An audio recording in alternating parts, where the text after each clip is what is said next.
tôi truyền tải trong bản tin trước về mối đe dọa trực diện trước mắt khiến cho quân của ta đang mở chiến dịch móng vuốt đại bàng nhằm tiêu diệt đối phương từ trong nước kể từ khi triệt phá thành công Tương Vĩnh, đặc biệt là miền Trung. Các lực lượng nhà nước tự phong Vạn Lý Trường Chinh và Chân Trời Tự Do. Thưa quý vị và các bạn, hiện tại Trung Quốc đang chuẩn bị vận hành máy bay chuyên sản xuất các hệ thống đầy tên lửa và tên lửa nhằm trang thiết bị cho quân đội của Trung Quốc và các lực lượng chống đối lại Việt Nam tới gần một căn cứ quân sự tại tỉnh A3 và một tỉnh gần phía đông nam của Lào. Phía Tây giáp với tỉnh Champasak, phía Đông giáp với trụ sở của Việt Nam. Như vậy địa hình hiểm trở tại đây, nó sẽ thông suốt với chặng Trường Sơn của chúng ta. Trung Quốc coi đây là địa điểm lý tưởng để thiết lập các căn cứ, nhà máy chế tạo tên lửa nhằm phục vụ cho các mục đích quân sự và loại tên lửa phòng không 27 được sản xuất tại đây của Trung Quốc, khả năng bao phủ toàn bộ lãnh thổ của Việt Nam để thực hiện các kế hoạch tấn công vào các nhà máy xa xôi nhất trên đất nước của Lào.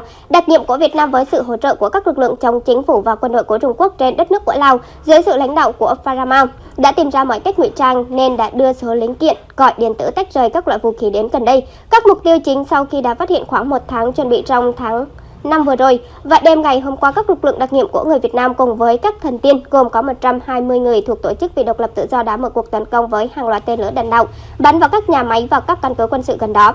Gần đến các kho vũ khí trong nhà máy đã phát nổ kinh hoàng. Tất cả một vùng trời rộng lớn ở đây đã bốc cháy nên giống như cảnh tượng ở một cuộc chiến tranh 40 năm về trước. Sau cuộc tấn công cùng với những tiếng kêu la hò hét trong hoảng loạn của các binh sĩ Trung Quốc, chưa dứt thì các lực lượng hỗ trợ của người Việt Nam và Lào tiếp tục tập kích vào đây, gây thiệt hại nặng nề cho cơ sở sản xuất vật chất. Binh lính của Trung Quốc sau khi loại khỏi vòng chiến, hàng chục binh sĩ của Trung Quốc, các đặc nhiệm của Việt Nam vì độc lập tự do cho Lào đã tranh thủ cài mìn và chất nổ tại địa điểm nhạy cảm còn lại của căn cứ nhà máy này. Tên lửa của Trung Quốc sau đó đã nhanh chóng rút lui, biến mất trong màn đêm và cả khu rừng già bí ẩn này. Đây là khu vực trong địa bàn nên tất cả đều thông thạo địa hình của chúng. Vào thời điểm này, các máy bay Chi-8 của Trung Quốc chờ viện binh. Vừa đến thì cùng những tiếng nổ long trời lở đất vang lên bàng hoàng vào các tòa nhà, cái căn cược quân sự gần đó. Quân của Trung Quốc đã liều lĩnh bắn tung tóe ra những phát súng của mình, nhưng tất cả các quân lính của Trung Quốc đã bị phía Việt Nam bao vây, không kịp trở tay.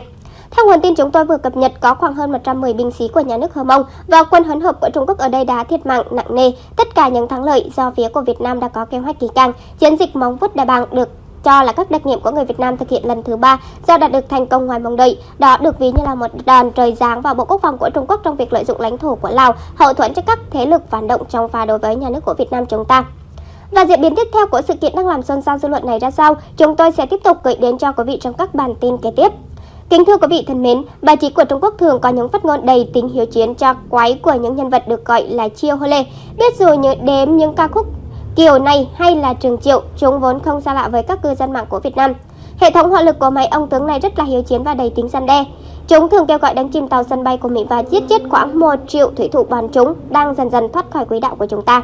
Ảnh hưởng của Trung Quốc với những chuyến viếng thăm của Bộ trưởng Bộ Quốc phòng của Mỹ hay là trong tháng 8, chuyến viếng thăm của Phó Tổng thống Mỹ, điều này là vô cùng nguy hiểm với Trung Quốc. Nếu Việt Nam trở thành một chuỗi đảo thứ nhất và thứ hai do Mỹ Nhật Bản dựng lên, thì Trung Quốc khó có thể trở thành một siêu cường được.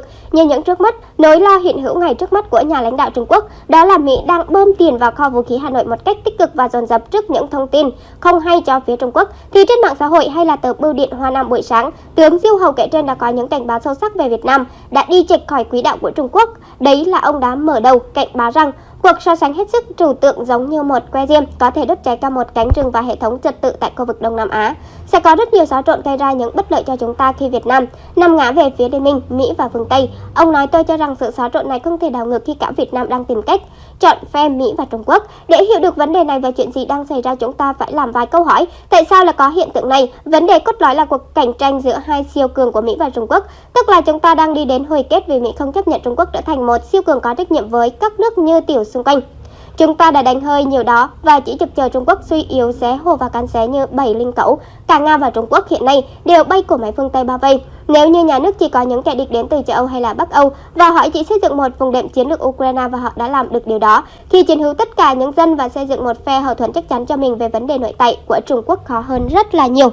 Trung Quốc có rất nhiều kẻ thù, nếu không muốn nói là tử bệ tình hình. Biên giới ở Ấn Độ hiện nay bất ổn như những vẫn chưa quá nghiêm trọng vì còn có Pakistan chống đỡ. Vấn đề là hiện tại đang tập trung không các bán đảo Đông Dương khi Lào, Campuchia đã chịu thuần phục, nhưng những Việt Nam lại đang có những dấu hiệu không nghe lời trong suốt bao nhiêu năm vừa qua. Kể từ lúc Việt Nam chiến tranh với Mỹ cho đến lúc hòa bình, Trung Quốc đã hy sinh không biết bao nhiêu xương máu của một đội hình tình nguyện trong thời gian để giúp cho Việt Nam khôi phục sản xuất, phát triển kinh tế. Trong những năm vừa qua, tiền và các chuyên gia của Trung Quốc đã đổ vào đây không biết bao nhiêu mà kể, nếu để để mất thì cục diện chiến lược này có nguy cơ xoay chuyển bất lợi cho Trung Quốc. Lúc đó viện chiến có nguy cơ đến từ Mỹ ở ngay sát cửa nhà của Trung Quốc. Vũ khí của Mỹ sẽ chỉ thẳng vào phía Trung Quốc. Việt Nam quá hoặc là như một con dao hai lưỡi, nếu chơi không cẩn thận, Trung Quốc có nguy cơ bị đứt tay. Tôi tin rằng vụng đẹp những chiến lược này trước hay sau cũng bất bình thình tình mà thôi.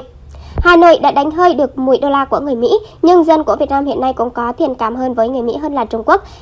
Để đối phó với kịch bản này, chúng ta cần phải chuẩn bị và đưa ra những ý kiến rằng để đối phó với tình huống này không phải là một cách, mà thực ra là chúng ta đã chuẩn bị nó. Kể từ lúc Việt Nam thống nhất các giới lãnh đạo trước đây của chúng ta đã lường trước được điều này. Lá bài cầm bút chưa bao giờ là biên giới của Việt Nam. Việt Nam luôn là điểm nóng nếu Hà Nội có ý định mở cửa cho có thể nói. Con dao sắc nhọn luôn kề sát vào lưng của Việt Nam. Trong trường hợp vịnh Cam Ranh leo thang ở Biển Đông của chúng ta, Trung Quốc chưa bao giờ biệt đãi một đồn binh nào như ông Hun Sen. Các quân đội trang thiết bị của Trung Quốc tràn ngập vào lãnh thổ của Campuchia, còn dân tộc của ông Hun Sen lệ thuộc vào chúng ta. Như những con tin của ông Hun Sen cũng đã từng lên tiếng nói, nếu tôi không chịu dựa vào Trung Quốc thì tôi chịu dựa vào ai? Nếu không nghe lời Trung Quốc thì tôi phải nghe lời ai? Hơn nữa, đất nước của Campuchia cũng đang có sự hiện diện của quân dân Trung Quốc. Các công trình của Trung Quốc đang xây dựng cũng đã làm nên một phần cho Tập Cận Bình yên tâm hơn. Còn Kiều Nương là La Viện thì đều chung như những quan điểm khiêu chiến khi nói Nhật Bản và phải sử dụng các tên lửa hạt nhân, bom hạt nhân cho đến khi Nhật Bản không chịu nổi phải đầu hàng. Biên giới Việt Trung hiện nay đã được rào kín bằng một bức tường hơn 2.000 cây số sắp được hoàn thiện. Các trận địa pháo và tên lửa đã ám sát biên giới Việt Nam khi cần thiết, cũng có thể chĩa vào tên lửa vào Hà Nội. Mặc dù các trận địa này nằm trong tầm kiểm soát của pháo binh Việt Nam, nhưng chúng ta vẫn triển khai chuẩn bị. Có thể đây là một lời răn đe cảnh tỉnh cho các nhà lãnh đạo tại Việt Nam. Trung Quốc dựng lên chế độ Hà Nội thì y cũng có thể làm cho nó sụp đổ được. Nhìn chung, quan điểm của các ông tướng này đều cho rằng liên minh của Việt Mỹ là một thứ nguy hiểm đang đến, nhưng họ tin rằng với Campuchia và dựa vào trận địa mà họ sẽ bố trí ở biên giới thì có khả năng Trung Quốc sẽ làm ông trùm của Biển Đông và Hà Nội. Các liên minh với Mỹ thì cũng như là sự đã rồi. Vừa rồi là những gì liên quan tới tướng Diêu Hầu này đã phát biểu và được kịch dịch tại buổi phỏng vấn rất là dài. Câu chuyện tóm lại như những ý chính theo quan điểm mà nói rằng Hà Nội không cần nghe họ nữa và họ dựng nên chế độ này được thì họ cũng có thể làm sạch nó được. Nếu người cho rằng đó là những lời lẽ ngông cuồng của những kẻ chưa bao giờ cầm súng ra chiến trường, và thực tế là ông tướng này chưa một lần ngày nào ra trận. Tất nhiên, thì thế họ không hiểu được nền độc lập của Việt Nam được xây dựng bằng máu, bằng xương của người Việt Nam. Chưa biết thế hệ của người Việt Nam chúng ta, đặc biệt chúng ta đã chứng minh cho cả thế giới thấy rằng năm 1975, Việt Nam đã chiến thắng giòn giả đế quốc Mỹ như thế nào. Trung Quốc cũng thấy rằng liên minh của Mỹ ngày càng nguy hiểm vì họ cũng đã gửi thấy mùi từ việc hợp pháp quân sự giữa Việt Nam và Mỹ. Đó cũng là nội dung trọng tâm trong chuyến thăm của ông Ngoại trưởng Bộ Quốc phòng của Mỹ gần đây. Việt Nam đang ngày càng trở nên có giá trị hơn trong con mắt của người Mỹ. Ông tin là công du tới Việt Nam chỉ vài tháng sau khi nhậm chức tại hội nghị AFEC. Vậy tổ chức tại Hà Nội chứ không phải là các đời tổng thống trước chỉ đến thăm Việt Nam khi sắp nhiệm miễn. Cần biết rằng có rất nhiều người hoài nghi về sự hợp tác quốc phòng này, bởi mỗi liên minh này lợi ích của nó đến đâu thì có chưa rõ, nhưng có thể nói rằng đó là sự sống còn của dân tộc ta khi chết hụt 1.000 năm. Đặc biệt là ở phương Bắc của chúng ta đang ngày đêm bị lăm le, ăn tươi nuốt sống vào lãnh thổ của chúng ta, chắc chắn rằng chúng không bao giờ từ bỏ đồng ý đồ này. Bộ binh của Việt Nam sẽ khó có thể mà chống đỡ hết. Chúng ta cần phải có một liên minh đủ mạnh. Đôi khi chúng ta phải đặt mình vào những chối chết để sống. Ta không vào địa ngục thì ai vào? Và mới đây nhất, Hoa Kỳ đã bày tỏ sự thành tâm, hợp tác của mình đối với một bài viết động viên Việt Nam khá kiên quyết trên fan của Đại sứ quán Mỹ như sau. Hoa Kỳ ủng hộ Việt Nam vững mạnh, thịnh vượng và độc lập, tôn trọng luật pháp của quốc tế, đặc biệt là vùng biển đảo, bảo vệ chủ quyền.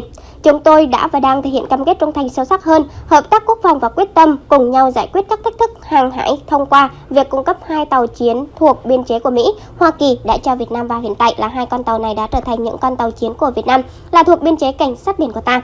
6 hệ thống bay không người lái cùng với việc tăng cường các cơ sở vật chất phục vụ cho việc huấn luyện, bảo dưỡng tàu, tăng cường công vụ, nắm bắt được tình hình thực tế, các tính năng thực thi pháp luật trên biển khác cho Việt Nam, chúng ta ngày càng thêm tự tin vững chắc hơn. Chúng tôi tự hào là đối tác cùng với Việt Nam, giúp cho các vùng biên giới trở nên an toàn hơn, hòa bình hơn, từ đó thúc đẩy tự do thương mại, các hoạt động giao thương không bị cản trở và tự do tiếp cận với các cơ hội phát triển kinh tế vào những thế kỷ trước. Bác Hồ đã có công lập nên những chiến khu Việt Bắc, thì đến ngày hôm nay các tình báo của Việt Nam, Đảng, Nhà nước của Việt Nam đã lập nên chiến khu ngoài mặt trận.